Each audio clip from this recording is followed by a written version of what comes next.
မင်္ဂလာပါကျွန်တော်နာမည်ကမေးပဲဖြစ်ပါတယ်ဗျကျွန်တော်ဒီနေ့လာပြောပြပါတော့ဒါဘာလဲဆိုလို့ရှိရင်ဒါကျွန်တော်ကိုနီကီတီသွားတာကတကယ်လားဒါမှမဟုတ်လို့ရှိရင်ဒါ fake လားဆိုတော့ကျွန်တော်လာပြီးတော့မှပြောပြဖြစ်ပါတယ်ဒါကတော့ဒီတော်တော်များများကတော့ဒါ Minecraft player တော်များကြားတယ်မှာဒါအထင်သွင်းစရာဖြစ်နေပေါ့နော်ဒီကိုနီကီတီသွားတယ်တ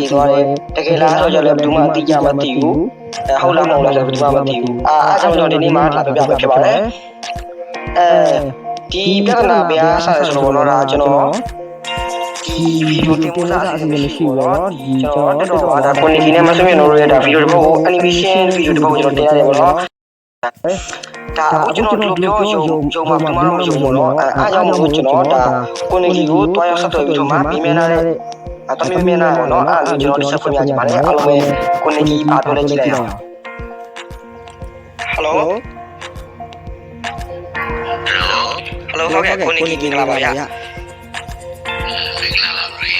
ဘာဘောနော်ကျွန်တော်တို့အခုက bro ဆရာကိုကြီးတောင်းနေတာပေါ့နော်ဒါ bro fan နေနေပေါ့နော်ဒါတော်တော်ကြီးကိုဒါတက်တော့မှပြဿနာတက်နေတာပါလို့ဆိုတော့ bro တိရွာပြီပေါ့နော်အရင်လေးပြဿနာတက်နေတယ်ဆိုတော့ကျွန်တော်လည်းလာမီးရတော့ပြီးတော့ bro ရဲ့ EA ကိုလည်းသွားမီးတယ်ပြီးတော့အဲ့လိုဗျာအတန်းချင်းရှာတဲ့လူတွေချိုးကြတယ်တည်ရတာအဲ့လိုမျိုးပတ်တင်ပြီးတန်းချင်းနေရှာတယ်တော့